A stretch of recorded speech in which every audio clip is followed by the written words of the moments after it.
Muy buenas noches, tengan todos ustedes.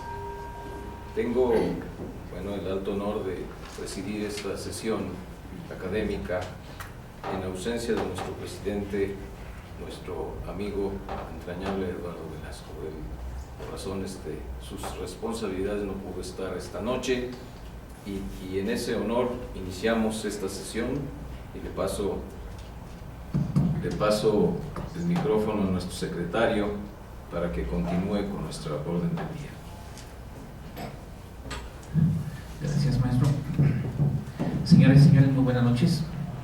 Bienvenidos a esta solemne sesión académica de nuestra Benemérita Sociedad de Geografía y Estadística del Estado de Jalisco, Asociación Civil, en este 13 de marzo del sesquicentenario de nuestra Benemérita Sociedad en Guadalajara.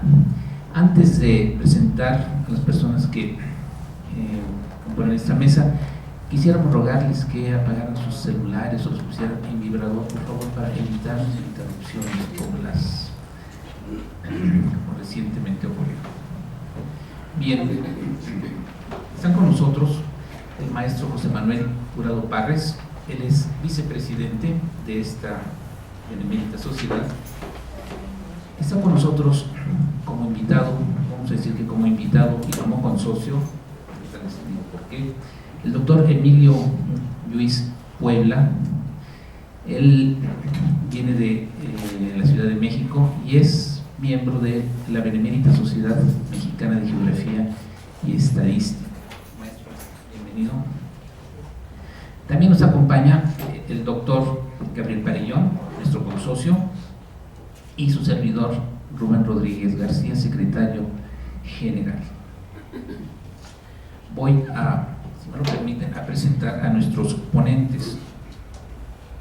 El doctor Emilio Lluís Puebla es matemático y músico. Inició sus estudios de piano a los 6 años de edad. Posteriormente estudió con los distinguidos pianistas Carmela Castillo Betancourt, esposa del gran violinista jalisciense Higinio Rubalcaba, también del maestro José Luis Cházaro, Carlos Barajas y María Teresa Rodríguez. Obtuvo premios en concursos de piano y ha ofrecido recitales tanto en nuestro país como en el extranjero. Cursó la licenciatura y la maestría en matemática en la Universidad Nacional Autónoma de México y en 1980 obtuvo el doctorado en matemática en Canadá. Desde hace más de 30 años es catedrático de la UNAM en sus divisiones de estudios profesionales y de posgrado. Es autor de varios libros sobre teoría algebraica, álgebra homológica, álgebra lineal y teoría matemática de la música. Ha publicado en prestigiosas editoriales como Addison Wesley, Birkhauser y Springer Verlag, entre otras. Fue presidente de la Sociedad Matemática Mexicana del año 2000 al 2002 y actualmente preside la Academia de Ciencias del Instituto Mexicano de Ciencias y Humanidades.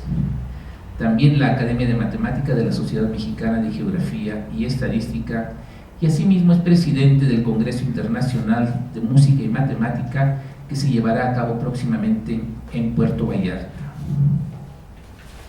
El doctor Gabriel Parellón es doctorado por la Universidad de Helsinki en Finlandia con una tesis sobre música y matemática. Cursó la licenciatura y maestría en composición musical en el Conservatorio Real de La Haya en los Países Bajos y el diplomado en composición musical en la Escuela Superior de Música del Instituto Nacional de Bellas Artes en México. Desde 1995 es investigador titular del Centro Nacional de Investigación, Documentación e Información Musical Carlos Chávez, el CENIDIM, donde tiene a su cargo el Seminario de Ciencias y Teorías de la Música.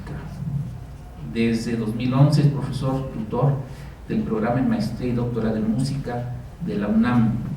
Ha colaborado como tutor y asesor en el Centro Universitario de Ciencias Sociales y Humanidades de la Universidad de Guadalajara en temas de sociología de la música. Es miembro del Sistema Nacional de Creadores de Arte y actualmente trabaja como coordinador general del Congreso Internacional de Música y Matemática a realizarse en Puerto Vallarta en el próximo mes de noviembre, en cooperación entre el CUSEI de la UDG y la UNAM. Bien, dejo este micrófono al doctor Gabriel Parellón y al doctor Emilio Lluís Puebla, para quienes pido un aplauso. Gracias.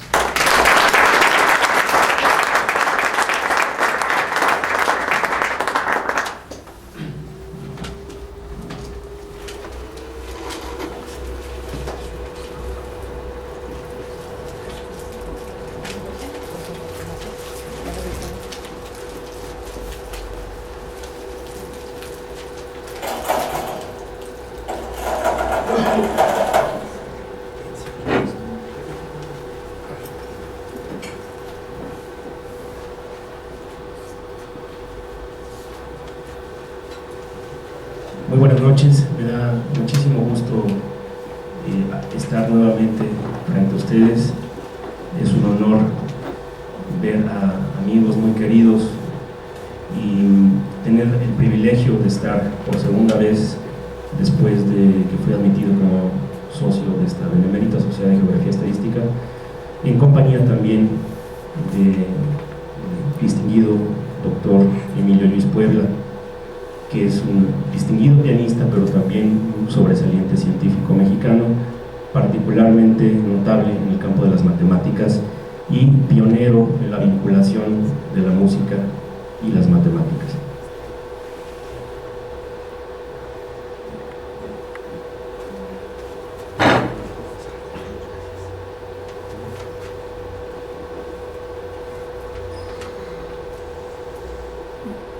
El contexto en que realizamos este encuentro en esta casa sede de nuestra Sociedad de Geografía Estadística es este proyecto muy ambicioso. Tenemos una página web que está institucionalmente pertenece al Centro Universitario de Ciencias Exactas e Ingenierías de la Universidad de Guadalajara, y es el primer congreso internacional de gran escala que se realiza con la temática de música y matemática. El encuentro será en la sala de convenciones del Hotel Hilton, muy cerca del aeropuerto de Puerto Vallarta. Escogimos Puerto Vallarta por varias razones. El aeropuerto internacional que tienen allí tiene excelentes conexiones con Norteamérica y conexiones con Europa también. Y en este encuentro tenemos ya la confirmación de académicos especialistas en música y matemática de diferentes países, y era muy importante tener un puerto de acceso como es el aeropuerto de Puerto Vallarta. Tenemos un tema general, pensamiento análogo y formas abstractas en la música. Ese es un tema enorme que lo propusimos de esta manera para que una cantidad grande y una variedad amplia de temas, una cantidad de participantes significativa y una variedad temática también significativa pueda tener lugar en este encuentro. Sin embargo, tenemos también un panel especial que se llama Estética y Matemática en la obra de Julián Carrillo. Más adelante voy a hablar brevemente sobre Julián Carrillo.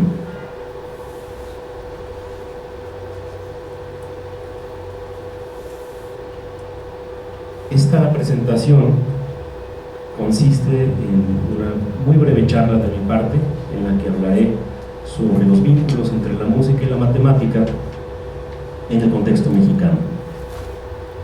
Posteriormente tendremos la participación del doctor Emilio Lluís, pero quise proponerles esta participación con esta temática porque también estoy proponiendo como primera intervención mía en el congreso que tenemos en noviembre, una explicación a la comunidad científica y musical internacional de por qué en México es importante este tema. Pensé que era importante compartir con ustedes también este primer enfoque, porque la primera reacción, el primer pensamiento que suele cruzar por la mente de alguien que no se dedica ni a la música ni a las matemáticas, o bien que se dedica a una de estas áreas y desconoce a su homóloga, ya sea música o sea matemática, lo primero que viene a la mente es: pero qué extraño, vincular música con matemática, qué cosa tan excéntrica. Cuando, si observamos la historia del pensamiento occidental, pues desde el siglo III a.C., los pitagóricos ya fundaron una doctrina que influyó mucho a la tradición judeo-cristiana. No hay que perder de vista que la tradición judeo-cristiana, que alimenta diferentes tradiciones religiosas, es una tradición religiosa, pero con orientaciones numérico-geométricas. Hay una cantidad de símbolos en el judeocristianismo, y esto incluye el catolicismo, que es una tradición generalizada en América Latina después de la conquista europea. Es una tradición y es una doctrina que incluye aspectos numéricos y geométricos. ¿Por qué razón? Porque la doctrina que está detrás de los fundamentos de estas creencias y tradiciones comenzaron en una misma época. Las matemáticas, la música y diferentes enfoques epistémicos en ese entonces muy vinculados a una perspectiva existencial religiosa. Bien, los pitagóricos en realidad son una secta del siglo III a.C. que se extiende por diferentes partes de Occidente, y es una doctrina matemático-musical además. Pitágoras, el patrono de esta doctrina, proponía que, dado que todo se mueve, inclusive él pensaba, y creo que ahora un físico moderno le daría la razón, inclusive los objetos inertes, por ejemplo, una campana, también se mueven. Las partes que integran una campana o un objeto también se mueven. Los objetos están hechos de pequeñas partes. En esa época los griegos le pusieron esas pequeñas partes átomos, o sea, a quiere decir no o sí, tomos es un segmento, lo que no se divide, ¿no? Y pensaban que las partes que integran los objetos se están moviendo, y no se están moviendo de una manera caprichosa, sino que hay algo que los griegos llamaban armonía, es decir, una coordinación razonable y razonada. En términos muy estrictos, el concepto razón se refiere a una relación numérica.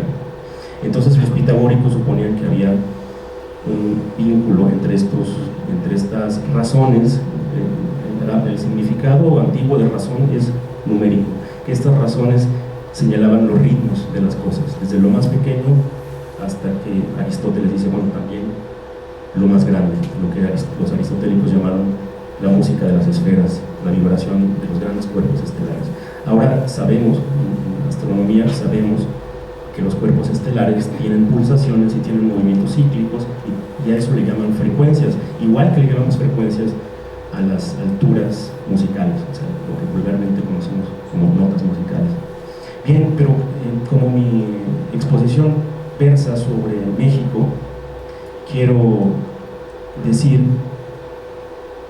que este camino del ser humano por encontrar explicaciones a las cosas es paralelo en diferentes regiones del mundo, y esta aproximación a un entendimiento armónico del universo aparece más o menos en la misma época en 4 diferentes regiones por lo menos: en China, en la India, en Mesopotamia, Egipto, esa zona del mundo, y en Mesoamérica.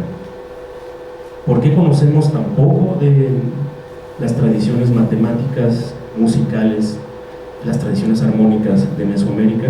Pues porque apenas después de 500 años de la colisión cultural con Europa empezamos a tener herramientas, y no solo herramientas sino actitudes adecuadas, relativamente más adecuadas que actitudes anteriores, para explorar los vestigios de las culturas que predecieron esta civilización occidental que permea a las culturas mexicanas de hoy en día. No tengo mucho tiempo para entrar en detalle, así que escogí algunos referentes históricos. Quiero comenzar con Netzahualcóyotl, porque si me voy a los detalles de diferentes culturas que integraron el mundo mexicano antiguo, me extendería demasiado. Elijo la figura de Netzahualcóyotl por una razón muy importante.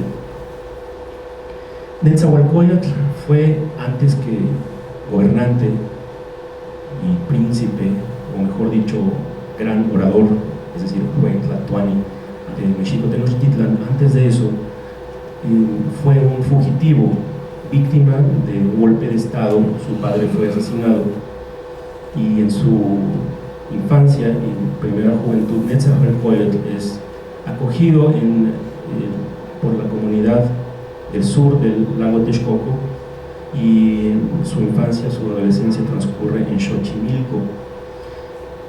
Parece que la tradición de la ingeniería, de una ingeniería agropecuaria y también de una ingeniería hidráulica, tuvo una enorme importancia en Xochimilco en esos tiempos, y Netzahualcóyotl se embebió de esa cultura que desde luego implicaba ciertas matemáticas, pero también de una cultura del canto, de la música, del baile. En náhuatl no existe una palabra para música, para canto, para baile, solamente hay una, huicatl. Y es conocido Netzahualcóyotl como un gran cantor, como un poeta que después recupera el poder de Mexico Tenochtitlan y se convierte en el primer monarca, para mi modo de entenderlo así, el primer monarca ilustrado del México antiguo. Un político, un estatista, un arquitecto, ingeniero, hizo la calzada que une la calzada de Tlalpan, que todavía existe. En realidad la estructura básica la hizo él como ingeniero, pero también es un pensador dedicado a cuestiones de filosofía existencial, como todavía alcanzamos a leer en resabios de lo que alcanzamos a entender de su poesía en náhuatl, y un pensador de una especie de existencialismo basado en una filosofía natural. Esta filosofía natural va a ser muy importante porque permea, aunque hay un quebranto brutal con la conquista de México, muchos aspectos de las culturas antiguas, y sobre todo lo que hereda Netzahualcóyotl a su pueblo, perduran de cierto modo. La filosofía natural y un cierto tono existencialista de la filosofía es una marca indeleble que todavía distingue a muchos filósofos mexicanos. Y la filosofía natural, esto quiero aclararlo, es el contexto amplio que une a la música y la matemática. En la cultura náhuatl de Netzahualcóyotl tenemos aspectos de numerología, un enriquecimiento matemático de la física y las ingenierías que realiza Netzahualcóyotl, una teoría de las proporciones y una teoría y una práctica musical y poética que apuntan a una teoría armónica. Este tema me llevaría varias sesiones con ustedes, de manera que no puedo detenerme, pero afortunadamente tenemos una obra extraordinaria al alcance de todos, que se llama Geometría Mesoamericana, por la experta en el tema Margarita Martínez del Sobral, académica de la UNAM, que ha dedicado toda su vida, más de 50 años, al estudio de la geometría en Mesoamérica y a la demostración con pruebas fehacientes de que los pueblos mesoamericanos conocían perfectamente bien lo que los europeos llaman, después del siglo XIV, proporción áurea, sucesión de números los números de la sucesión de Fibonacci, y una variedad de atributos de la inteligencia geométrica que se creía hasta hace mucho propiedad exclusiva de la civilización occidental. Hasta aquí con el tema de la matemática y la música prehispánica, y paso a aparentemente algo muy distinto, que es el tema de Sor Juana Inés de la Cruz, una gran filósofa naturalista, existencialista.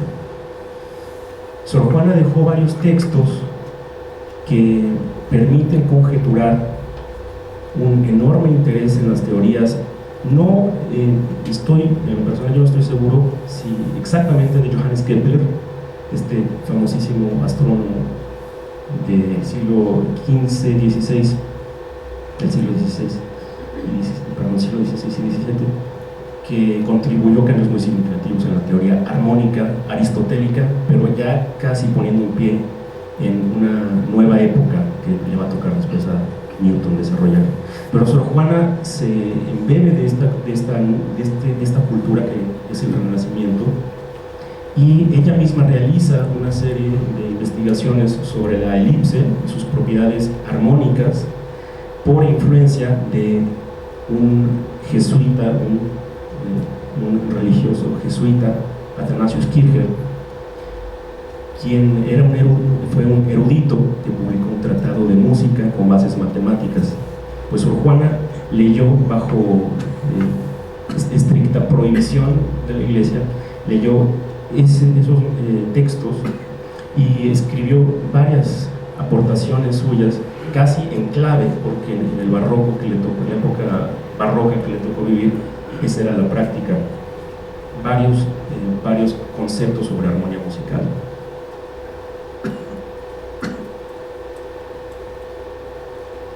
Bien, este texto, obviamente la obra de Sor Juana es vasta, es gigantesca.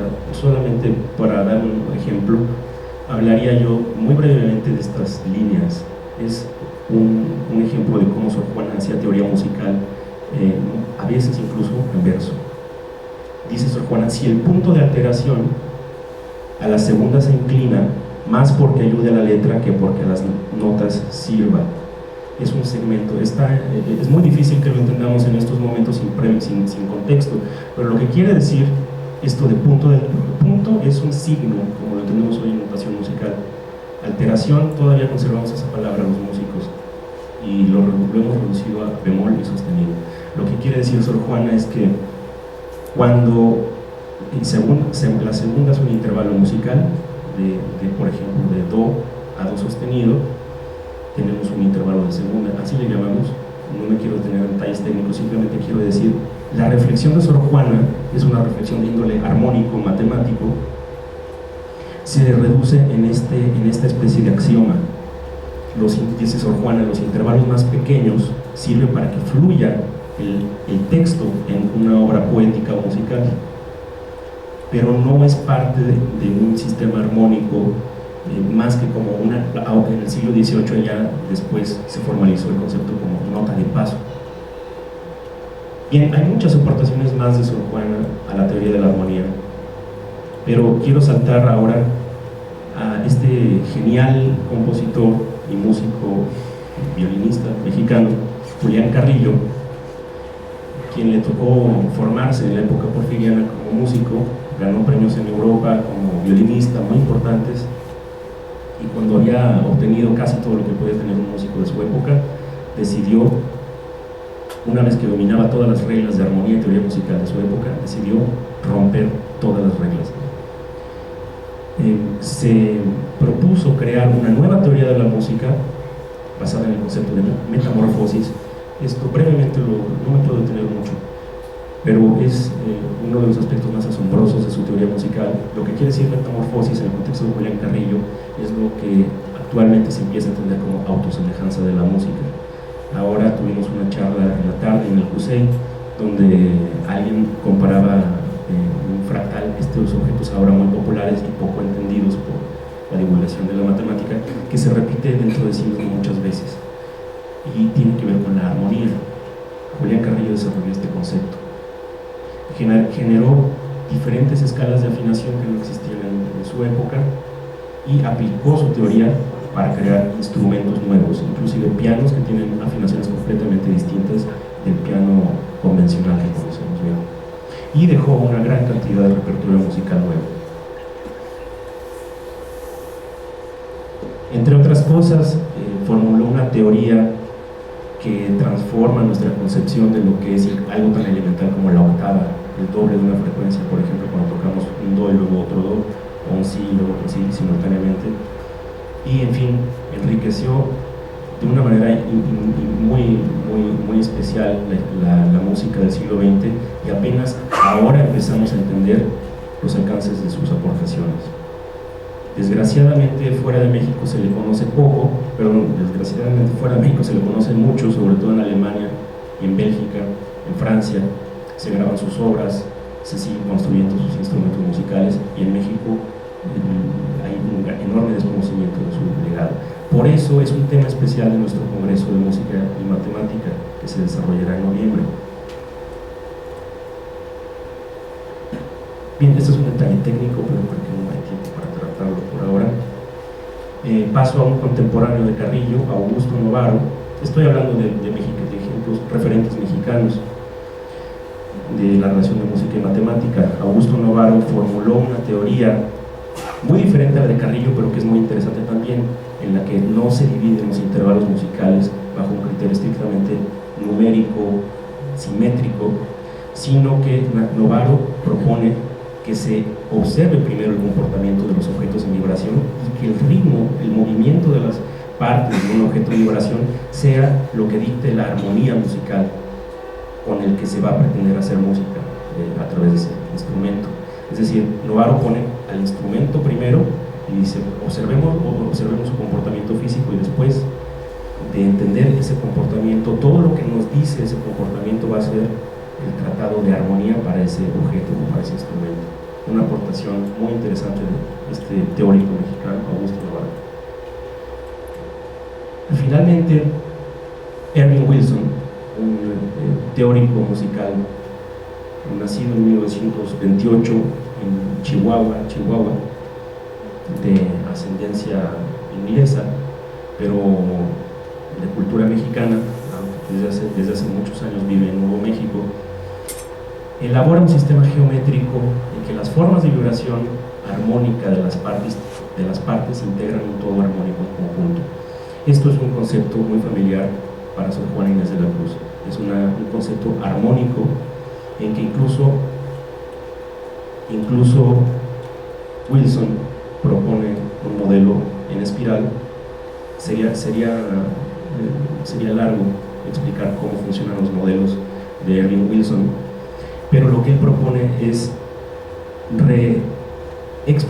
volver a revisitar las teorías renacentistas para adaptarlas a modelos musicales, pero utilizando ahora computadoras para toda la parafernalia matemática que se discutió desde el siglo XVI hasta hoy, hacer la realidad con el uso de computadoras. Bien, en mi lista, como vieron, que terminaba con mi lista de referencias, termina haciendo alusión al doctor Emilio Lluís, quien me parece que es un excelente continuador de esta tradición, porque ha abierto campos de la matemática moderna inaccesibles para la mayoría de los músicos. Él ha abierto esta teoría y nos las está ofreciendo para poder adaptar nuevos modelos matemáticos, nuevos teoremas en campos nuevos de la matemática para entender la música, tanto para analizarla como para crear nueva música. Y una de sus aportaciones más interesantes es no solamente lo que ya dije, sino también ese nuevo campo de la matemática, utilizarlo para crear nueva matemática con la intervención de la música, es decir, utilizar la música también para crear nueva matemática. No puedo yo explicar sus conceptos como él lo sabe hacer, y creo que, aunque me pasé un poco de tiempo con este preámbulo, creo que vale muchísimo la pena escucharlo. Es el presidente de nuestro Congreso Internacional de Música y Matemática, y lo es también porque demuestra su solvencia en el tema con una cantidad de publicaciones especializadas que, por cierto, algunas de ellas están disponibles en internet. Ojalá que puedan visitar nuestra página, el Congreso de Música y Matemática, y espero pues que asistan como ponentes, como oyentes. Su compañía sería muy valiosa. Muchas gracias.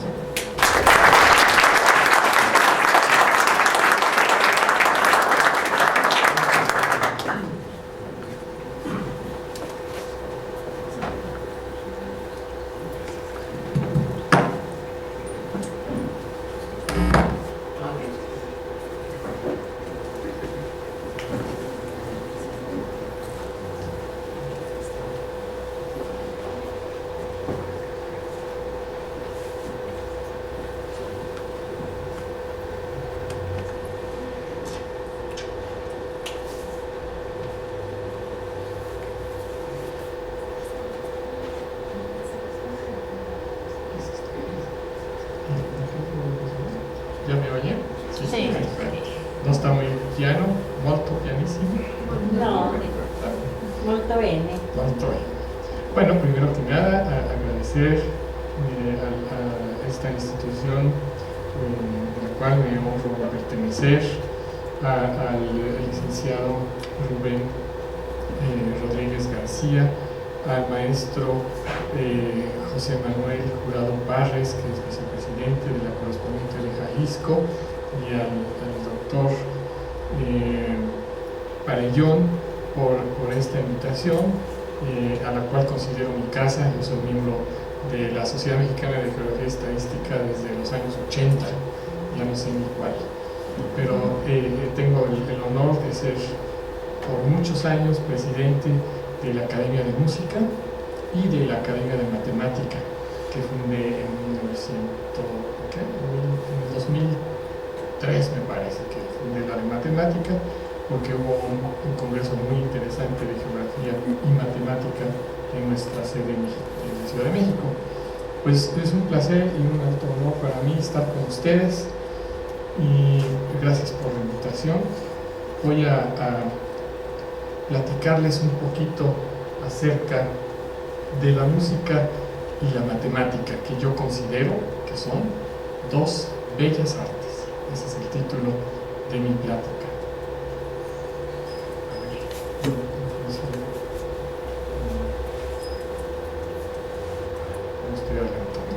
Bueno, en esta es común escuchar que hay matemática en la música, porque cuando se abre una partitura, esta está llena de numeritos, es decir, de los números del compás y las digitaciones. Obviamente esta observación es muy simple. Se dice que hay matemática en la música, que la música y la matemática están muy relacionadas. Pero ¿hay matemática en la música? ¿Realmente estarán relacionadas? ¿Qué relación existe entre la música y la matemática, si es que la hay? Deseo exponerles algunas reflexiones acerca de esta pregunta e ilustrarlas con algunos ejemplos acerca de lo que algunos artistas o científicos han hecho al respecto durante la historia de la humanidad. Leibniz describe a la música como un ejercicio inconsciente en la aritmética. Esta afirmación quizás se podría justificar sobre la base de que el músico intérprete cuenta los tiempos del compás cuando comienza a estudiar una obra, pero después de un tiempo de tocarla, ya no está contando conscientemente, sino que deja fluir la magia de la música.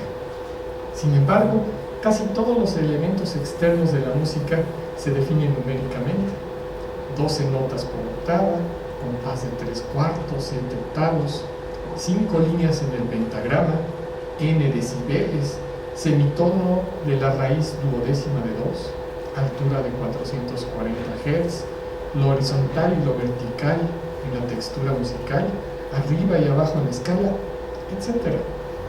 En la Edad Media, la música estaba agrupada con la aritmética, la geometría y la astronomía en el famoso cuadrillo. La música no se consideraba un arte en el sentido moderno, sino una ciencia aliada con la matemática y la física, en particular la acústica. Matemática, es prácticamente desconocida la aplicación de algunos conceptos matemáticos a otros aspectos de la música, como son el análisis, los aspectos estéticos, la composición y la teoría matemática de la música. A continuación, veamos cómo algunos matemáticos y músicos han aplicado conceptos matemáticos en la música. Mozart, que estamos viendo aquí, en el año 1777, a los escasos 21 años de edad, escribió un juego de dados musical, Kegel 594, inciso C, para escribir valses con la ayuda de 2 dados, sin ser músico ni saber nada de composición. Escribió 176 compases adecuadamente. Estos son los primeros 40. Los voy a pasar todos rápidamente. No es que esto no me hace caso. Así está. Ahí está. Y hay unos que tienen asterisco rojo, que son iguales, y los que tienen asterisco azul, que son iguales. Ahí está, 176 compases, y los puso en dos tablas de 88 elementos cada una. El juego comienza lanzando los dos dados, de tal manera que tenemos 11 números posibles, del 2 al 12. Y hacemos 8 tiradas, que son las tiradas, la 1, la 2, la 3. Y obteniendo distintos compases, excepto los de la última columna, que son iguales. Estos últimos con dos posibilidades, una para la repetición y otra para la no repetición. La segunda tabla es igual a la primera, excepto con otros 88 compases, con los de la última columna idénticos. Bueno, mediante un simple cálculo matemático del álgebra superior, utilizando estos conceptos, se tiene un total de 11 elevado a la 14 bases diferentes. Es decir, aproximadamente 3.79 por 10 a la 14 bases diferentes. Si se toca cada vals con repetición de la primera parte en 30 segundos, yo lo hice más o menos durante 30 segundos, se tendrían 30 veces 11 a la 14 segundos, que lo traducimos a días, pues van a ser, no lo puedo ni decir, cantidad de días, que si lo traducimos a años serían más de 361 millones de años de música ininterrumpida, presentando un estreno mundial de una obra de Mozart cada 30 segundos. Fíjense nada más, 361 millones de años de un vals tras otro. Entonces, esto como que no llega a esta. Recuérdese que la antigua edad de piedra comenzó tan hace solo 35.000 años. Es decir, con esto tendríamos un estreno, pues, de una obra de Mozart cada 30 segundos a lo largo de 361 millones de años. Mozart era un aficionado a la matemática y su enorme talento se mostró una vez más. Con este jueguito tan sencillo, dejó la imposibilidad de que intérprete alguno pudiera tocar su obra completa o de que alguna compañía de discos la grabara. Aún más, nos muestra qué poca idea tenemos de los números grandes como 30 por 10 a 11 a la 14. Existieron y existen compositores que creen que ya todo está agotado con la armonía tradicional y que por lo tanto hay que buscar un estilo nuevo en la música. Mozart para este jueguito solamente utilizó 176 compases. Nada. Aún en estos días con computadoras y combinatoria no se podría manejar una pequeña porción de motivos musicales, puesto que la cantidad de clases de isomorfismo es exorbitante. Me voy a brincar esto hay una fórmula de Harald Friedpertinger, que es un matemático austriaco y que además es un estupendo flautista, y él es un experto en cálculos. Y entre las cosas es que él calculó el número de órbitas afines de 72 elementos motílicos. No me pregunten qué es, porque si no me llevo mucho tiempo. El caso es que es de la orden de 10 a la 36 elementos motílicos. Entonces el número de estrellas de una galaxia está calculado en 10 a la 11. Por lo tanto, el universo musical bastante competitivo con el universo de las estrellas. Si hay alguna duda. En 1924, George David Birkhoff, quien trabajó brillantemente en el problema de los tres cuerpos, en ecuaciones diferenciales, en la teoría general de relatividad, entre otras áreas, y miembro honorario de la Sociedad Matemática Mexicana y contribuyente al desarrollo cultural de México, retoma unas ideas que había tenido años atrás, pero que no desarrolló por dedicarse exclusivamente a estudios puramente matemáticos. Se tuvo que posponer estas cuestiones musicales por razones que ya se podrán imaginar. Pensó que la melodía dependía del orden de las notas escuchadas por el oído. Le pareció que podrían establecerse unas relaciones de orden guardadas por las notas y así poder escoger las mejores melodías. Para él, el problema fundamental de la estética era el de determinar para una clase de objetos las características específicas de las cuales depende el valor estético. Birkhoff considera que hay tres fases consecutivas para la experiencia estética. Primero, un esfuerzo preliminar de atención, el cual es necesario para percibir el objeto y del cual es proporcional a la complejidad. Entre más complejo, pues más atención tenemos que poner. Y esa complejidad le llama C. Segundo, una sensación placentera o medida estética M, la cual recompensa ese esfuerzo preliminar. Y tercero, una certificación de que el objeto posee una armonía, simetría u orden O, el cual parece una condición necesaria, si no es que suficiente, para la experiencia estética.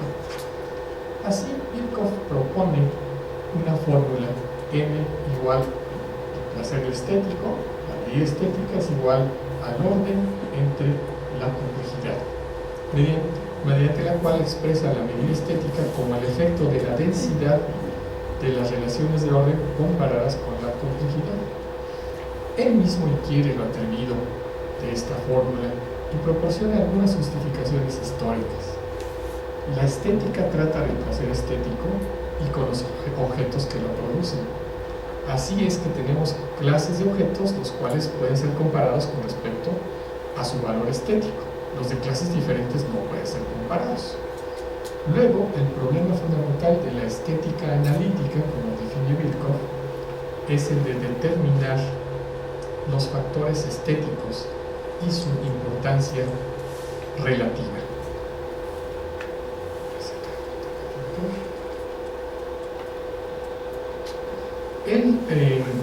Obviamente, esta teoría matemática solo puede aplicarse a objetos cuyos factores estéticos sean esencialmente matemáticos o formales.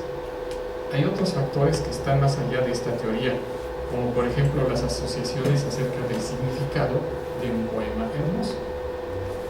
Veamos cómo algunos pensadores han percibido la presencia de elementos matemáticos en el arte, que viene en el libro de Birkhoff. A diferencia de las teorías hedonísticas, místicas o moralistas, la teoría analítica se concentra en proveer una solución cuantitativa al problema fundamental antes formulado. Pareciera que la estética, dice Birkhoff, si ha de considerarse científica, debe de abordarse en una forma analítica y restringirse a aspectos formales del arte. Sin embargo, no se pretende negar la importancia trascendente del aspecto connotativo de todo arte creativo. Pitágoras, 550 años antes de Cristo, explicó la música, esto lo dice en su libro de medida estética, dice que Pitágoras explicó la música como una expresión de esa armonía universal, la cual también se realiza en la aritmética y en la astronomía. Platón reconoce la importancia del elemento matemático. Dice que si a cualquier arte se le quita la aritmética, la medida y lo pesable, lo que queda no es mucho. También expresa que a través de la medida y la proporción siempre se llega a la belleza y a la excelencia. Aristóteles expresa que están equivocados aquellos que claman que la matemática no dice nada acerca de la belleza y la bondad, y que los elementos de la belleza son el orden, la simetría, la limitación definida, y que estas son las propiedades a las cuales la matemática les pone atención. El punto de vista de la filosofía griega estaba inclinado a seleccionar la forma y la proporción como elementos típicos de la belleza. El matemático Luca Pacioli, en su De Divina Proportione del año 1509, considera la sección dorada, misma que utilizó su amigo Miguel Ángel y que posteriormente abordaré. Durante el siglo XVII y principios del XVIII prevalecieron los conceptos de ingenio y buen gusto, entrecomillados. En este último está implícito un esfuerzo de atención, luego un juicio estético intuitivo dependiendo del buen gusto y finalmente el análisis. Leibniz pudo definir las percepciones y juicios estéticos como parte del saber, y quien dio una clara presentación del trabajo de Rameau, el cual es cualitativo a diferencia del trabajo cuantitativo de Birkhoff, y así el grado de armonicidad es distinto del grado o medida estética. Por ejemplo, el unísono y la octava son los más armoniosos de los intervalos, pero dicen no los más agradables. Euler en 1739 desarrolló una teoría de consonancia basada en la ley pitagórica. Entre más pequeños sean los números que expresan la relación de vibración de dos notas, estas serán más consonantes. De esta forma, Euler estableció un criterio de armonicidad de cualquier intervalo o acorde que concuerda con los hechos observados. Es interesante que Euler formulara una ley cuantitativa para la medida de armonicidad.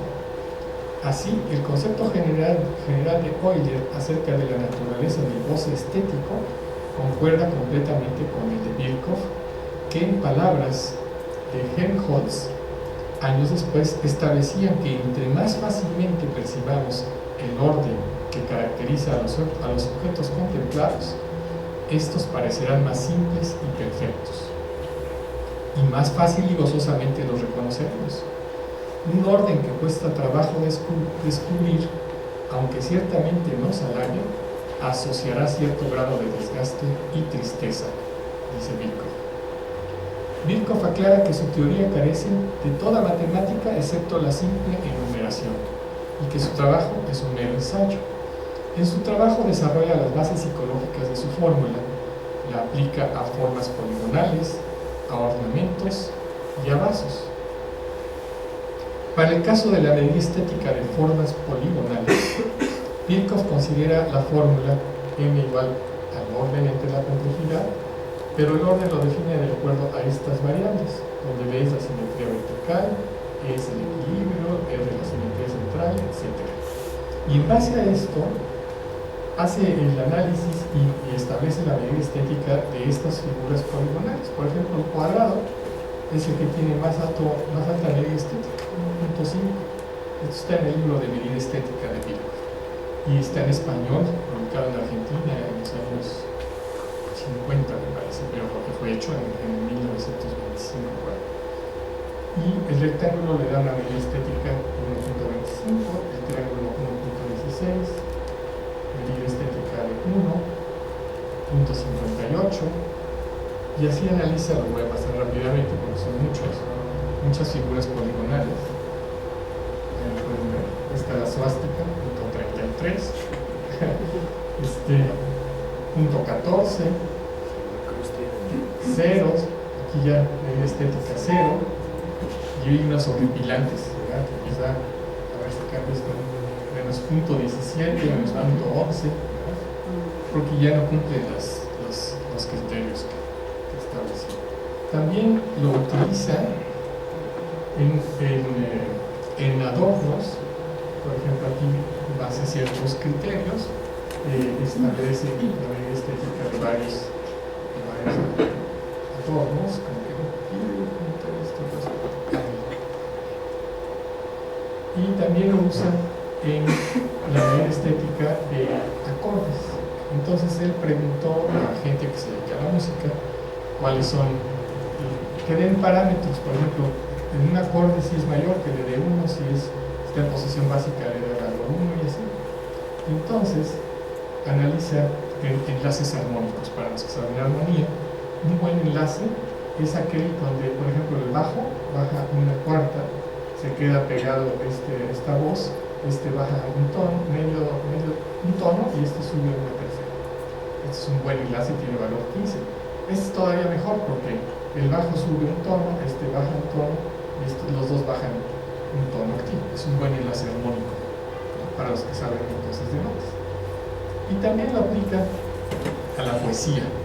Entonces aquí tenemos, por ejemplo, el poema de Allan Poe, de Bells, donde Rachmaninoff compuso la famosa hermosa sinfonía de las campanas, se los recomiendo, es una preciosidad, y da una medida estética de estos poemas. Y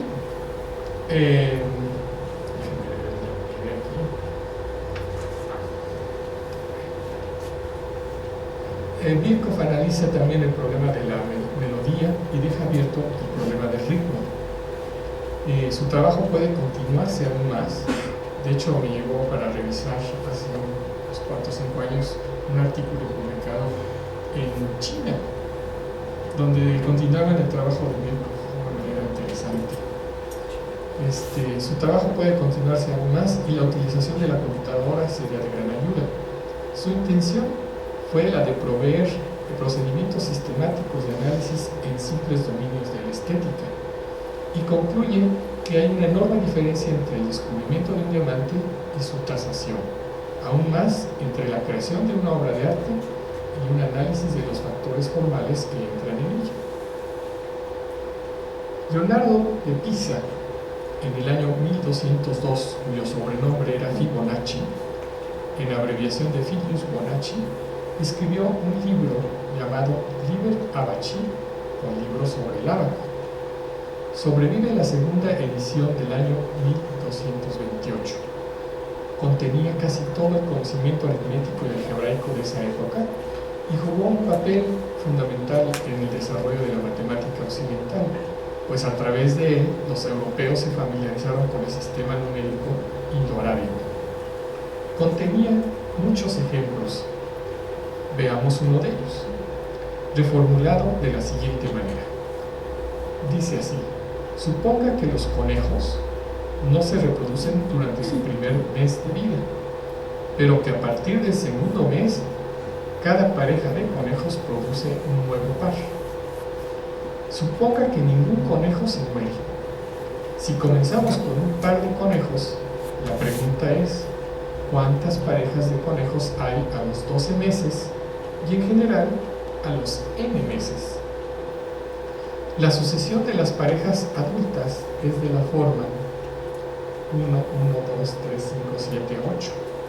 Es decir, es una forma donde el primer término y el segundo son iguales y el tercer término es suma de los dos anteriores y el que sigue es suma de los dos anteriores. Por ejemplo, 3 es suma de 2 más 1, 5 es suma de 3 más 2, 8 es suma de 5 más 3 es la suma de los dos anteriores, así nos vamos. Y esto se puede escribir así: 1 igual a 1 es igual a 1, y el siguiente término es la suma de los dos anteriores para n mayor igual que 2. Esta sucesión se llama sucesión de Fibonacci, y sus términos se llaman números de Fibonacci.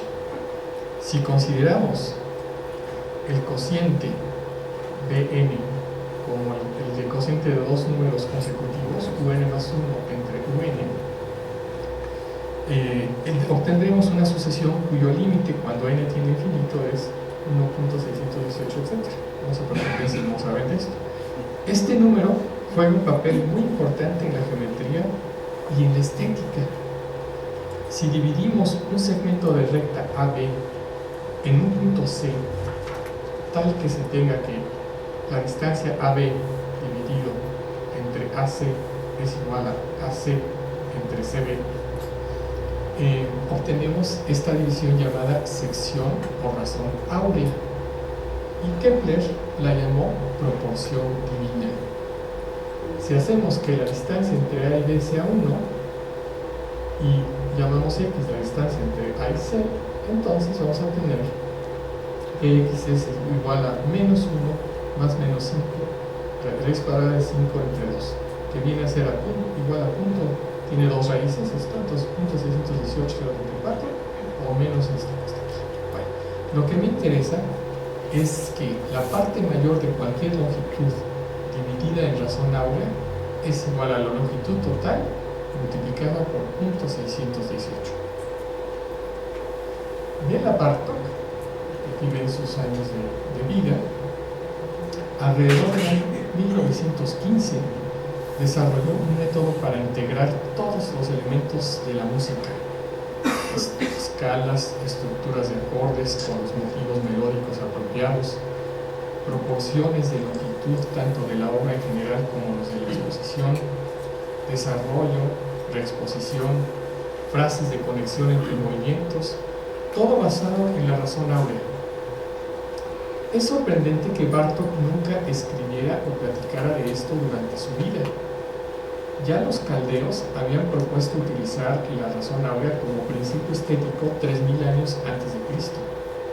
Los griegos la utilizaron 2000 años después y fue reutilizada en el Renacimiento, pero nunca en la música. Solamente se conoce un movimiento de un cuarteto de Haydn compuesto con longitud acorde a la sección áurea, pero esta es más una composición aislada que un principio o método de composición. El círculo tonal de Bartók es el siguiente. Considérese una asociación entre las notas y estos números. Ahí la ven, do, do sostenido, llámenle 0, 1, 2, 4. Consideren, para los que saben música, serían do, sol, re o quintas, ¿no? Do, sol, re, la, mi, si. Para los que saben matemática, pues consideren el grupo cíclico generado por el 7. Es lo mismo. Entonces Bartók establece unos ejes, por ejemplo los rojos, que están aquí perpendiculares, y dice, estos ejes son el eje de las tónicas. Todo lo que esté en este sistema rojo es tónica. Todo lo que esté en verde es dominante. Todo lo que esté en azul es subdominante. Y así dividió el círculo tonal. Entonces, esta relación es el principio fundamental de una buena parte de la música de Bartók.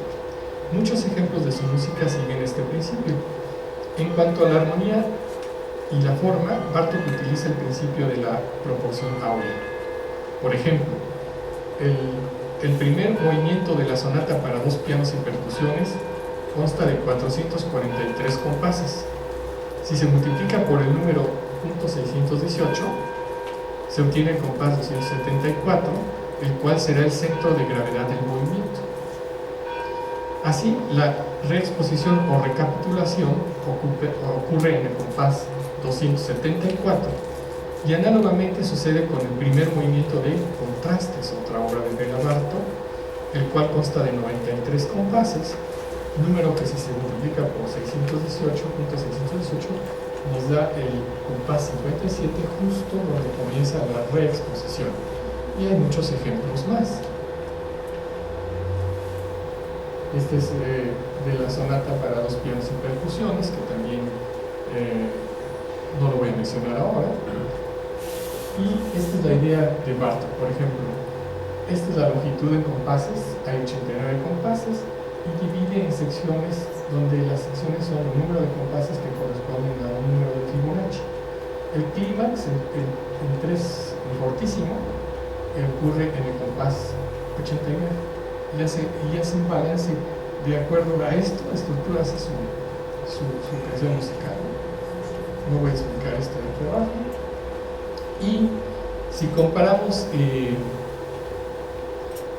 la asociación de Fibonacci con la fuga, primer movimiento de la música para cuerdas, percusiones y celesta, observamos, ese es el ejemplo anterior, observamos aquí que los 89 compases del movimiento están divididos en secciones de 55 y 34 compases, ¿no? Y estas secciones se subdividen en secciones de 34 y 21, 13, 21, etc. Bueno, y lo que quiero ahora es ilustrarles esta pieza que yo la comencé a estudiar cuando era un jovencito de 12, 13 años, y me llamaba mucho la atención de que para los que saben música, pero para los que no saben notación musical, no pueden ver, este compás es igual a este, compás es igual a este. Se repite 5 veces, ¿no? Más o menos 5 compases muy parecidos. Aquí repite 3 veces las cosas, 3 veces las cosas, 5 veces, 3 veces. Estos son los números de Fibonacci. 1, 2, 3, 5, 8. Entonces a mí llamaba la atención porque, por ejemplo, aquí repite 8 veces este compás. Lo regreso antes. La tonalidad, la tónica es fa sostenido, la dominante es do sostenido. Está poniendo la tecnología. Ahí está. Y bueno, y entonces esta es una pieza muy corta que dura 3 minutos, que es un número de Fibonacci. Por ejemplo, aquí repite 13 veces el mismo compás, 3 veces, y al final 5 veces, 8 veces, 8 veces, ¿no? Entonces, como no tenemos un piano, pues si no tocaba en vivo y ustedes iban viendo dónde iba yo, ¿verdad? Lo que hice fue traer una grabación que hice en la sala de Nezahualcóyotl hace un tiempo para un programa que hice para la universidad, y lo vamos a escuchar, y tengan en cuenta, vamos a ver cómo se oyen los números de Fibonacci. Vamos a ver. Entonces, para eso necesitamos El micrófono. apagar el micrófono.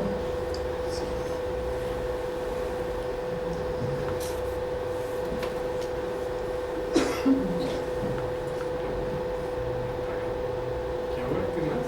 No, que me preste el micrófono. Me preste el micrófono. No, No, porque es que- está desconectado, está conectado. A ver, un segundito. Lo voy a desconectar.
Ese es,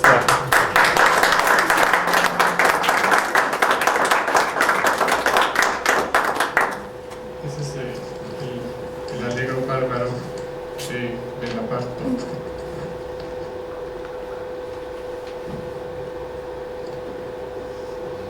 Entonces así se oyen los números de Fibonacci.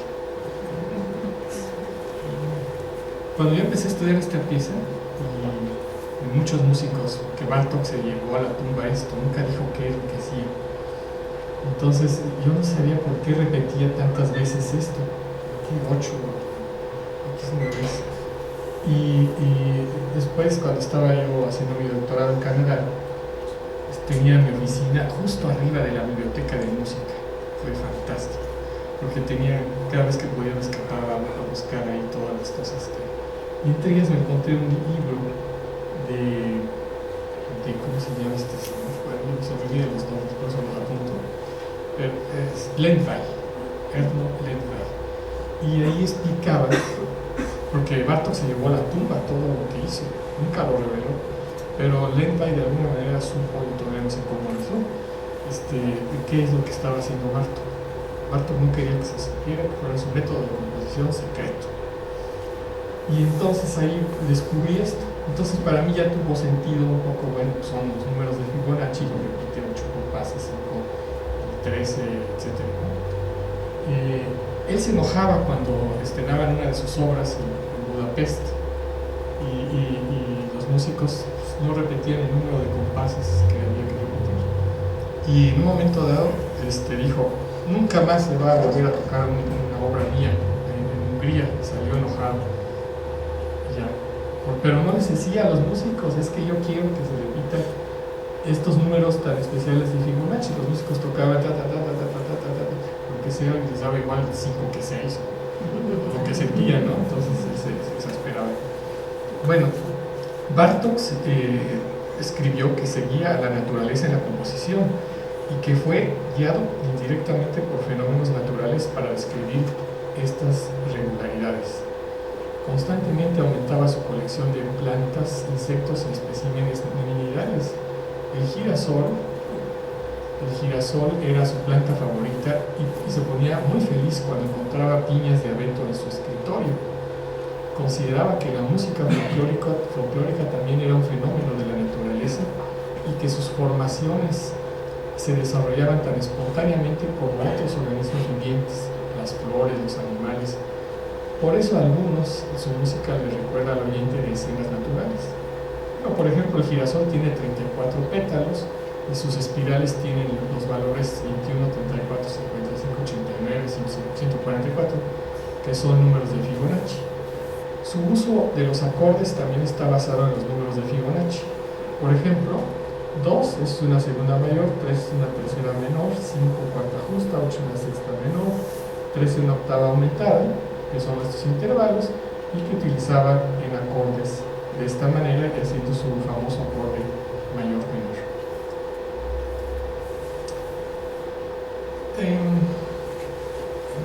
Actualmente es perceptible que en las últimas 3 décadas hubo una gran tendencia en la matemática de realizar no solo aplicaciones, sino de hacer matemática en una gran variedad de campos del conocimiento.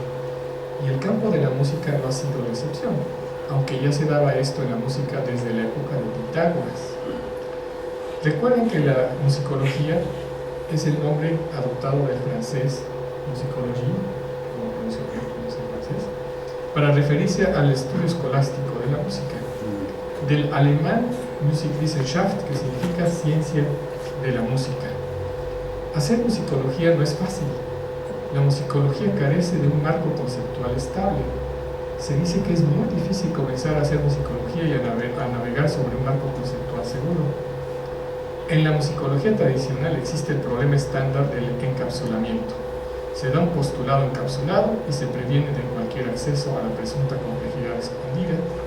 En la matemática, el acceso a la complejidad es posible y su realización eventualmente da penetración en el concepto, mientras que en el encapsulamiento musicológico los intentos apuntan al vacío, generalmente mediante el rompimiento de un flujo de información oscura, digamos, mediante un camino que pretende ser racional, ornamentado con metáforas, transformando un posible concepto profundo en un concepto misterioso, es decir, transformando ciencia en fábula. En uno de los libros de musicología tradicional más ambiciosos, los discursos de las partes importantes se basan en un listado casi infinito de referencias externas. Deseo mencionar uno de los proyectos más interesantes que actualmente se desarrollan en este campo. Y me refiero a la teoría matemática de la música de Guerino Mazzola. Es bastante desconocida la aplicación de conceptos matemáticos a la musicología y en particular a la teoría matemática de la música. Comenzó hace más de 3 décadas y uno de los principales propósitos de esta teoría matemática de la música es la de establecer un marco conceptual estable, definiendo los conceptos de una forma precisa. Este señor es Guerino Mazzola y este era yo hace muchos años. Pasaron 20 años. Entonces, Guerino Mazzola crea una teoría llamada teoría matemática de la música. Él es un músico de free jazz suizo de ascendencia italiana y actualmente trabaja en Estados Unidos. Trabajó en Suiza muchos años, pero ya después con la edad los suizos, al igual que aquí a veces quieren hacer es jubilar a la gente que tiene mayor de X años. Y los norteamericanos son muy astutos, dicen, no, tú no te jubilas, tú te vienes aquí, y se lo llevaron a Estados Unidos y es aprovechado al máximo. Estar en plenitud a los 60 y tantos años, en otros países los jubilan, es una tontería. Entonces, Guerino Mazzola lo que tiene como uno de sus objetivos es el de desarrollar un marco científico para la musicología y está basada en las teorías de módulos y categorías, en la topología algebraica y combinatoria, en la geometría algebraica, en la teoría de representaciones. Esto es en matemática de alto nivel y su propósito es el de describir las estructuras musicales. Es decir, esto se pudo hacer porque hubo esta matemática relativamente nueva, digamos, la segunda mitad del siglo XX, donde el que no lo sabía pues no lo podía utilizar. Y en los años 80, Guerino Mazzola observó que las estructuras musicales son estructuras globales pegadas con datos locales. Y menciona 3 paradigmas mayores de la matemática y musicología. En común son las estructuras globales, las simetrías y la filosofía de Yoneda. Yoneda es un matemático japonés. La primera quiere decir, en palabras, las estructuras globales, que las estructuras localmente triviales se pueden juntar en configuraciones estéticas válidas si éstas se pegan de una manera no trivial. La segunda, las simetrías y los fractales, son utilizadas en la composición, que aparecen también en la naturaleza y en la matemática juegan un papel crucial, como también en la física. La que más me interesa mostrarles ahorita es la tercera, la filosofía de Yoneda, que en palabras dice que para comprender un objeto dé vueltas alrededor de él. Esto quiere decir entendimiento mediante el cambio de perspectivas. Y dice este lema de Yoneda que un objeto matemático puede clasificarse, salvo isomorfismo, por su funtor. No se preocupen, eso no cabe en matemática. En música, la partitura es solamente su primera vista y junto con todas las posibles interpretaciones constituyen su identidad. O sea, ¿qué es el lago de Chapala? El lago de Chapala es el montón de agua ahí, justo con todas las perspectivas que tengamos de ese hermoso lago. ¿Sí?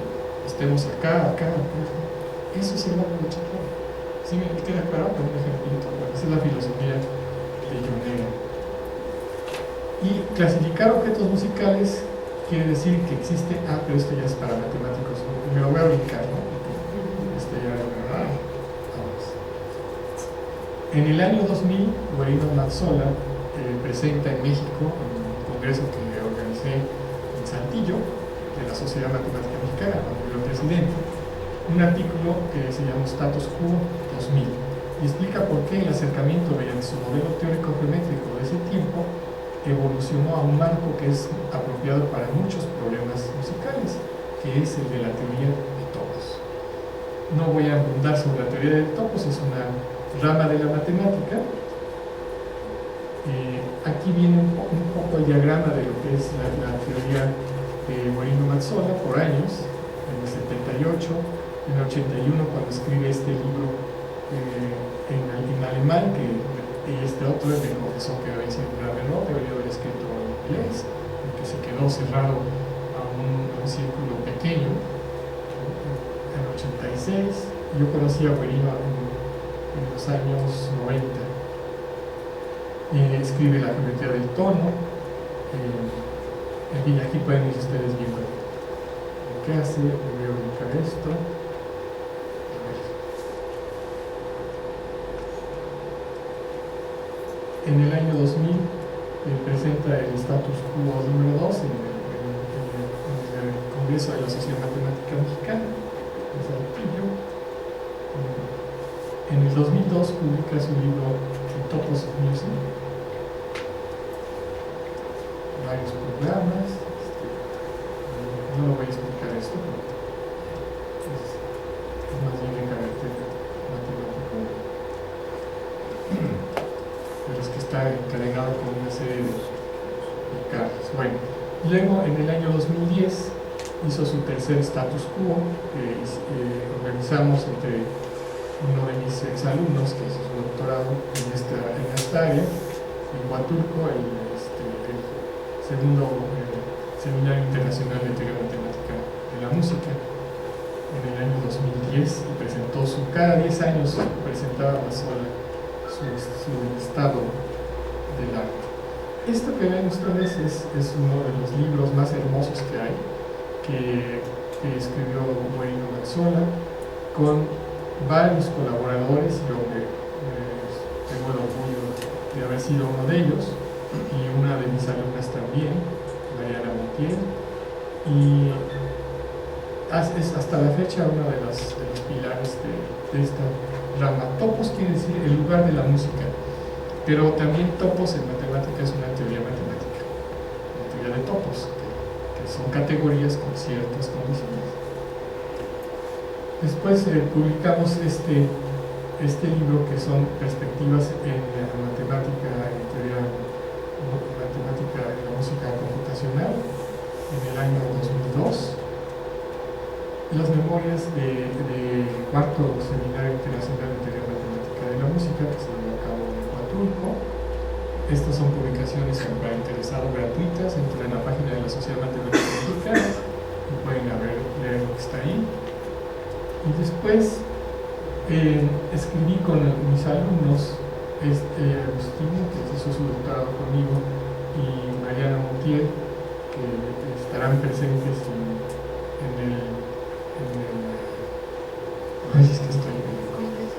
el Congreso Internacional de Música y Matemática que estamos organizando en Puerto Vallarta, del cual el doctor Parayona acaba de hablar. Estarán presentes. Escribimos un libro que es una introducción a la teoría de grupos con aplicaciones en la teoría matemática de la música.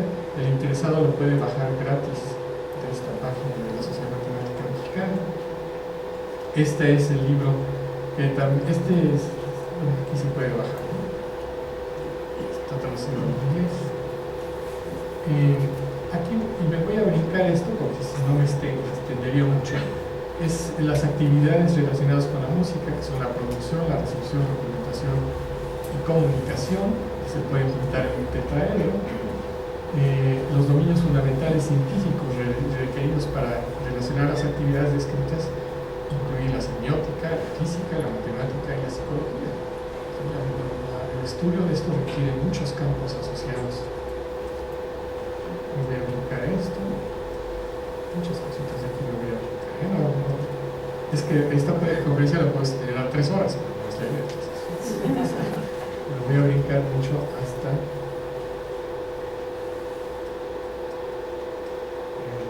la teoría gestual, que es la más reciente teoría de Guarino Mazzola, de gesto, que significa movimiento del rostro o de las manos o de otras partes del cuerpo con las que se expresan diversos aspectos del ánimo. Sí, este es el significado de gesto. Y aquí en este diagrama, ¿qué es lo que hace un intérprete? Si tiene la música, la descongela mediante los movimientos del cuerpo, de la mano. se pueden instrumentalizar y se producen sonidos sonoros. Y también se pueden congelar, es decir, hacer la composición. Y esto es lo que es la ejecución musical, performance. No voy a hablar de esto, no es mostrarles. Para los interesados en esto, hay un libro muy interesante que hizo Guarino Mazzola que se llama Musical Performance, o sea, interpretación musical, podemos decir. Está publicado por una de las editoriales, la más prestigiada editorial en matemática. Y en el 2007 es que Guarino Mazzola da un nuevo marco categórico, hace una descripción de las relaciones entre las actividades musicales y las matemáticas, y esta relación puede ser descrita en términos de funtores adjuntos, que son conceptos matemáticos de la álgebra homológica. Lo pueden ver en mi libro de álgebra homológica, también de acceso libre en la página de la Sociedad Matemática Mexicana. En esta nueva fase de la teoría de Mazzola se utiliza la teoría de la homotopía, que es parte de lo que es la topología algebraica.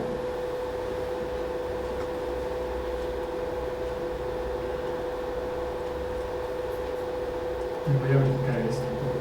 Se habla de la música y la matemática, fórmulas y gestos.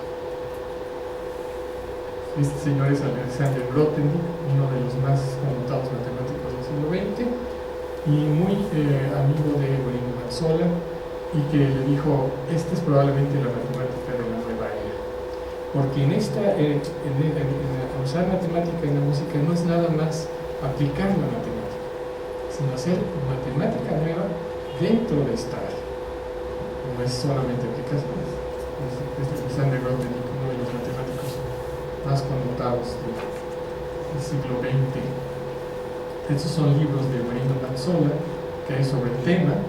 Él es un intérprete de free jazz, y también tiene este libro precioso que se llama Creatividad Musical.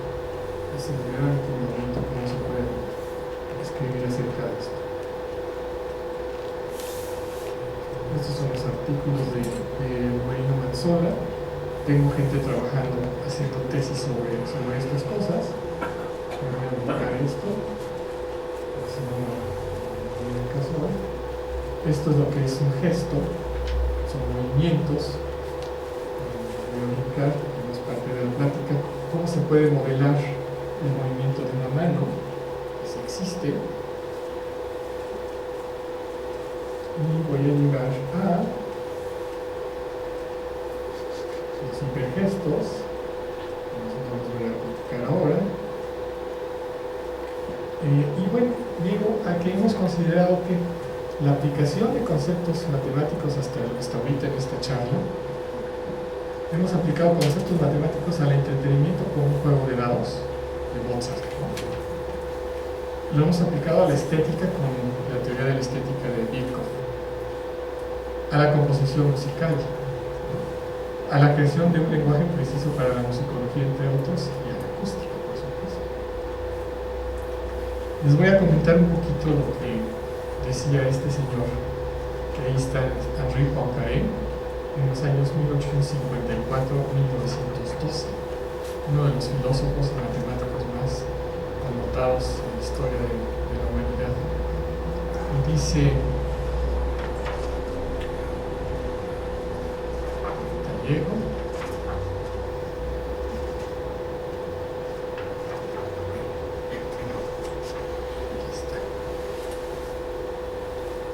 puedo decirles lo siguiente.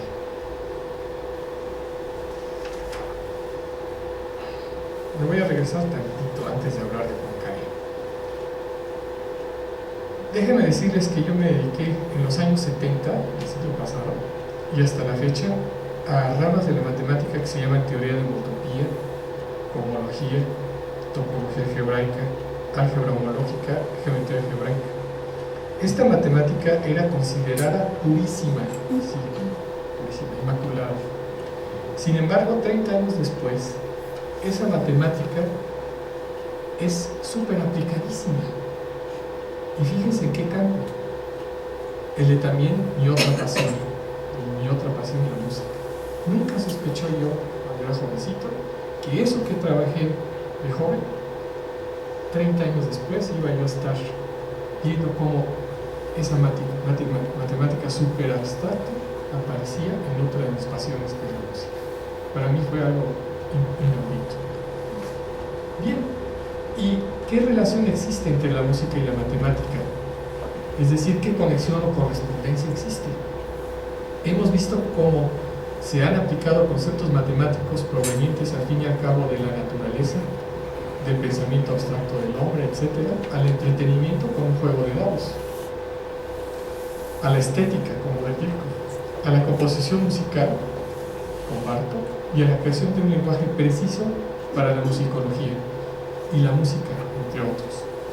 Desde luego que la acústica, la cual utiliza la matemática, pues es parte de la física y de la música. Algunos piensan que la matemática es un juego simple y que sola y fríamente interesa al intelecto. Esto sería olvidar, asienta Poincaré, la sensación de la belleza matemática, de la armonía de los números y las formas, así como de la elegancia geométrica. Esta es ciertamente una sensación de placer estético que todo verdadero matemático ha sentido y por supuesto que pertenece al campo de la emoción sensible. La belleza y la elegancia matemática consisten de todos los objetos dispuestos armónicamente, tales que nuestra mente pueda abarcarlos totalmente sin esfuerzo y a la vez mantener sus detalles. Esta armonía, continúa Poincaré, es de inmediato una satisfacción de nuestras necesidades estéticas y una ayuda para la mente que sostiene y guía, y nos hace entrever una ley o verdad matemática. Esta es la sensibilidad estética que juega un papel de filtro delicado, la cual explica suficientemente el porqué. El que carece de ella nunca será un verdadero creador, concluye Poincaré. El genio de Mozart consistió, porque uno dice, bueno, si podemos componer usando dados, entonces ¿dónde está la genialidad de Mozart? Bueno, pues el genio de Mozart consistió en escoger las mejores o más bellas frases musicales de toda la enorme gama de posibilidades para crear su música. Él no jugaba a los dados. Él tenía aquí en mente y recorría esto iba poniendo. Tenía un gusto excelente, un buen gusto. En esa época de Mozart se hablaba de el buen gusto y de que la música debe fluir como aceite. Era otra de las frases de la época de Mozart. Y Poincaré menciona que la creación de nueva matemática, lo vamos a ir viendo envejecer. Poincaré menciona que la creación de nueva matemática no consiste en hacer combinaciones nuevas de entidades matemáticas ya conocidas, sino solamente en tomar las combinaciones útiles, las cuales son una pequeña proporción. Si solamente fuera la rutina de aplicar reglas, las combinaciones obtenidas serían exageradamente numerosas, inútiles o extrañas. El trabajo del inventor o creador consiste en escoger solamente las combinaciones útiles, y las reglas o el procedimiento que conduce a esta elección es extremadamente fino y muy delicado. Es casi imposible, dice Poincaré, el establecer estas reglas o procedimientos. Es cosa de sentirlas más bien que el de formularlas. Bajo estas condiciones, imagínense a una máquina o aparato de cómputo aplicándolas mecánicamente. Sucedería lo que con el juego de datos de Mozart. Poincaré escribe a principios del siglo XX que una demostración matemática no es una simple juxtaposición de silogismos, sino silogismos colocados con un cierto orden, y que el orden en que están colocados es mucho más importante que los silogismos por sí solos. Comenta que no tiene miedo de que alguno de estos se le olvide, pues cada uno de ellos tomará su lugar en el arreglo sin el menor esfuerzo. También describe Poincaré el proceso de creación. Primero aquí ven a Poincaré en su escritorio trabajando sobre un problema. Después se va a Poincaré a picar piedra, era geólogo también. En aquel entonces estos científicos eran de mucho tipo de actividades. Cuando menos se lo espera, al subirse o bajarse de un tranvía, que ya había en esa época, dice, ya lo tengo, la feliz idea que dice. Y finalmente se sienta Poincaré a escribir su su resultado que se le ocurrió de repente. Pero piensen ustedes y hagan el símil con Beethoven. Beethoven tenía un tema. Bueno, el tema a veces escogía unos verdaderamente triviales. El verdadero arte, por ejemplo, ¿quién hace una sinfonía con 2 notas? Beethoven. Se toma la primera, si quieren ustedes, sol, sol, sol, es sol. Lo repite 3 veces. Mi bemol. Sol, sol, sol, mi motivo de la quinta sinfonía. ¿Verdad? Ta, ta, ta, ta. Lo repite un tono abajo. Ta, ta, ta, ta. Y luego va desarrollando. Ta, ta, ta, ta. Ta, ta, ta, ta. Ta, ta, ta, ta. Eso es el arte. ¿Sí? Dar un tema, el qué hacer con el tema. Entonces, Beethoven estaba en su piano, ¿qué hago con 2 notas? Por decir algo muy chistoso, ¿no? Entonces, él no se iba a tocar piedra, él se iba a caminar por los bosques de Viena con las manos atrás. Y después, cuando menos lo sospechaba, dice, ya sé, la primera nota, bueno, lo que ustedes quieran, ¿no? Se sienta Beethoven a componer, ¿no?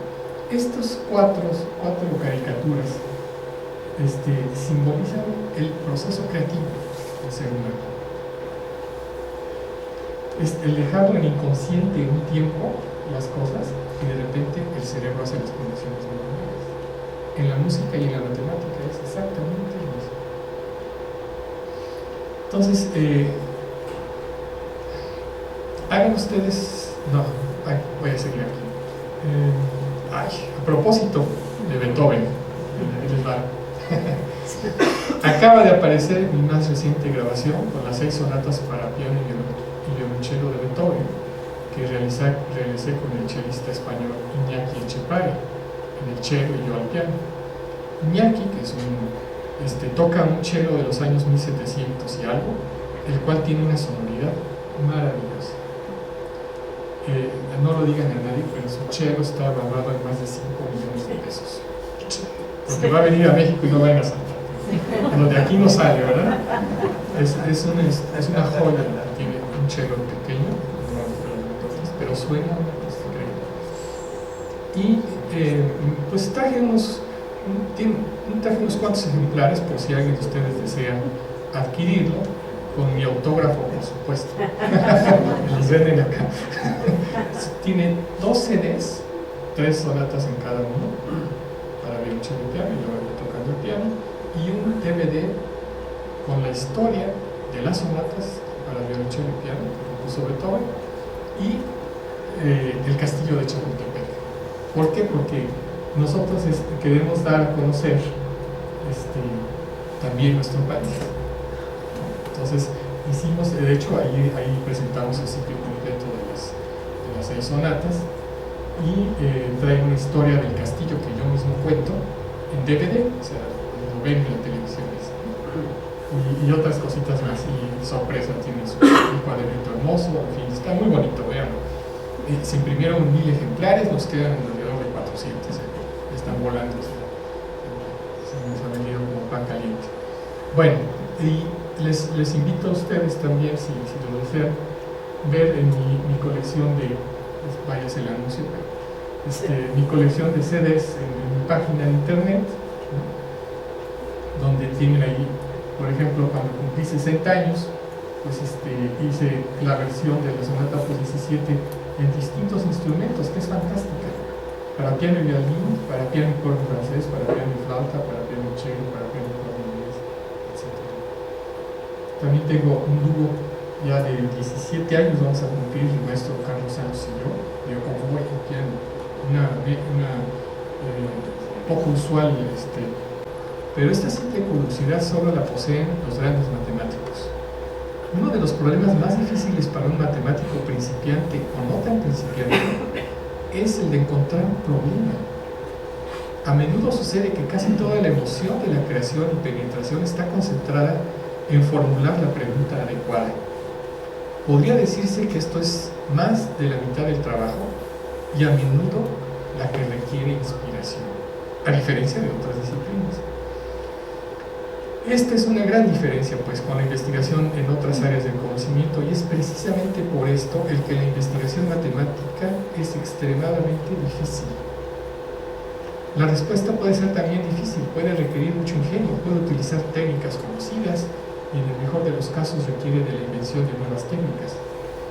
El matemático no procede como un detective para encontrar la solución de su problema. No es una computadora de deducciones, sino procede mediante experimentación, que no utiliza tubos de ensayo costosos tampoco, equipos costosos, y procede mediante la inducción y, si hay suerte, inspiración. Ya en otra ocasión, mañana, si ustedes quieren acompañarnos en el CUSEI, voy a hablar, bueno, por ejemplo, cuánta matemática hay, cómo son sus creadores, cómo se crea una teoría matemática, qué significa la palabra matemática, cuáles son sus ramas, etc. El arte y la ciencia son una actividad exclusivamente humana. Mucho más de la mitad del cultivo del conocimiento, es decir, de la cultura, lo constituye el conocimiento científico. Este es un hecho ampliamente ignorado por la mayoría de la gente, que piensa que la cultura solamente está constituida por conocimientos literarios o artísticos. Es un gran error ver a la cultura de este modo. Si en lugar de preguntarnos qué relación existe entre la música y la matemática, nos preguntáramos qué relación existe entre los matemáticos y los músicos, podríamos decir que algunos matemáticos adoran la música, muchos con un enfoque similar a la medida estética de Birkhoff. A muchos músicos les agrada el orden mental, ven a la música como si fuera matemática, pero sin tener que lidiar con una lógica inflexible. Gustan más de Mozart que de Stockhausen, o de Schoenberg o Bartók. De hecho, un matemático una vez me regaló los discos de Bartók, porque insisto. Sin embargo, a muchos músicos no les agrada la matemática, generalmente porque no la conocen. Hay otros músicos a quienes sí les agrada la matemática, desde luego Bach, Mozart, Bartók, Beethoven, Ponce. Beethoven era un matemático intuitivo genial. Si nos preguntamos más que cómo se relacionan, en qué se parecen, podría decir que para los que ven a la ciencia y al arte como una actividad olímpica, en donde se trata de ser altamente competitivos, productivos y pertenecer a las grandes ligas comerciales, la matemática y la música se utilizan como un medio y no como un fin. Así, algunos músicos se empeñan en tocar el mayor número de notas en el menor tiempo posible. Y ya se imaginarán ustedes el equivalente entre los matemáticos. Recordemos que la ciencia y el arte son actividades esencialmente humanas. La matemática es una de las bellas artes que posee el don de ser, al mismo tiempo, la más elaborada y sofisticada de todas las ciencias. Esta es una frase muy difícil de comprender para la mayoría de las personas. Sin embargo, la ciencia es una manera eficaz y elegante de comprender el universo. La ciencia se autocorrige. Nuestra vida y nuestro destino están indisolublemente ligados a la ciencia. Es esencial para nuestra simple supervivencia que comprendamos la ciencia. Para quien la comprende, la ciencia es un placer. Hemos evolucionado de tal modo que el hecho de comprender nos proporciona placer, porque el que comprende tiene mayores posibilidades de sobrevivir.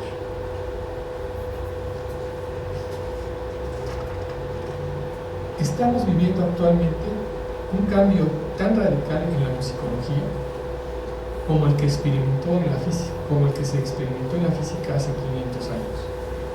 Este es un momento maravilloso. La matemática, a diferencia de la música, no es en general para espectadores. Es un lenguaje que o bien se habla o bien no se entiende absolutamente nada. No hay grandes estadios de matemática para el público, como el fútbol, ¿no?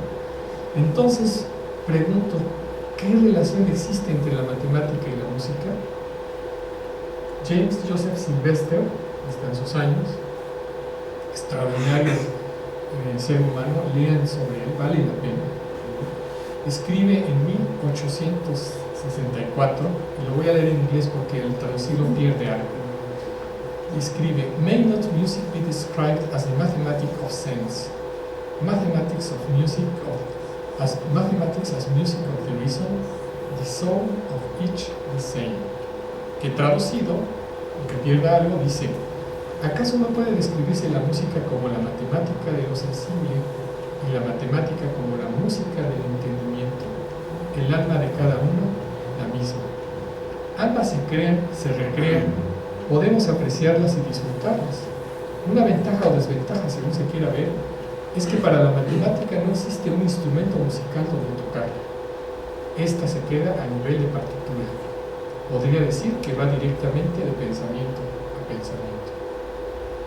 Para mí, la relación más importante entre la matemática y la música es que ambas son bellas artes, poseen características similares, están relacionadas en el sentido de que la matemática provee una base científica para comprender la música y la musicología, y para que esta última pueda considerarse una ciencia y no una rama de la literatura poética común y corriente.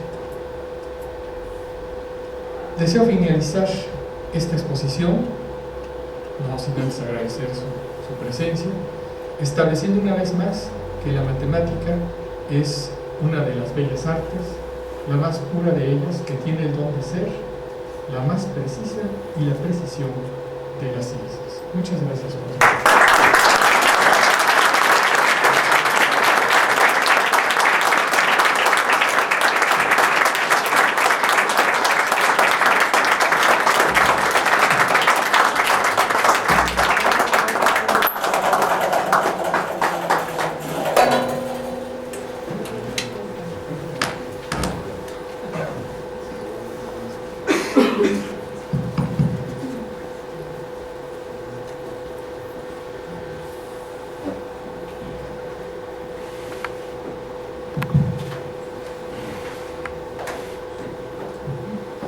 Bien, enseguida nuestro vicepresidente, el maestro Fernando Parres, hará entrega de un reconocimiento a nuestros ponentes. Bueno, permítanme por favor, porque en este momento para mí tengo una sensación de dos cosas. Primero, una profunda emoción. Se me cierra aquí. Y un extraordinario orgullo. La emoción por saber que en México podemos tener esto. Saber que hay excelentísimos doctores como estos que tenemos hoy aquí. Que podemos saber que en México se puede y se puede vivir. Y orgullo porque son nuestros hermanos de la Benemérita Sociedad de Geografía y Estadística. Doctores, todos los que estamos aquí sentimos emoción y estamos orgullosos de ustedes. Usted, maestro, y un joven científico, sigan en este camino porque México los necesita. Con ustedes no estamos en la orfandad. ¿Estarán de acuerdo?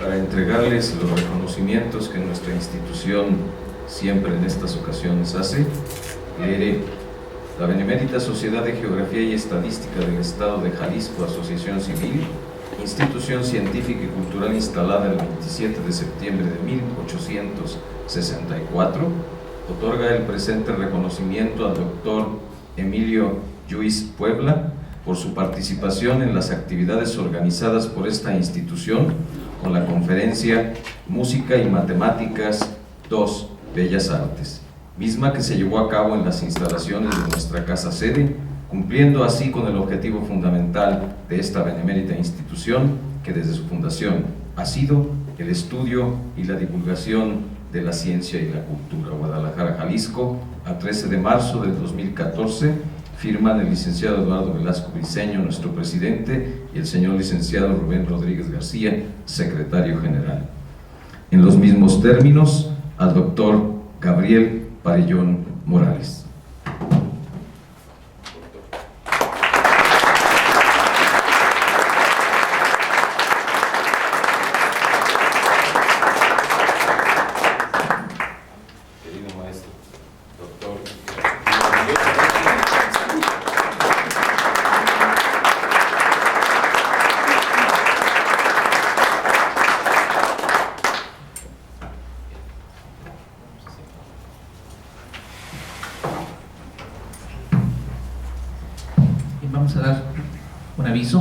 próximo martes tendremos la conferencia que lleva por título Frutos Mexicanos, a cargo de nuestro consocio, el doctor Silviano Hernández González.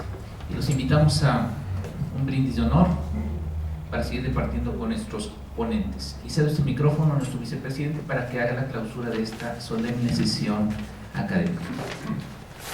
Me es muy grato, siendo las 9:45, declarar solemnemente hoy día 13 de marzo esta sesión solemne con estos brillantes conferencistas.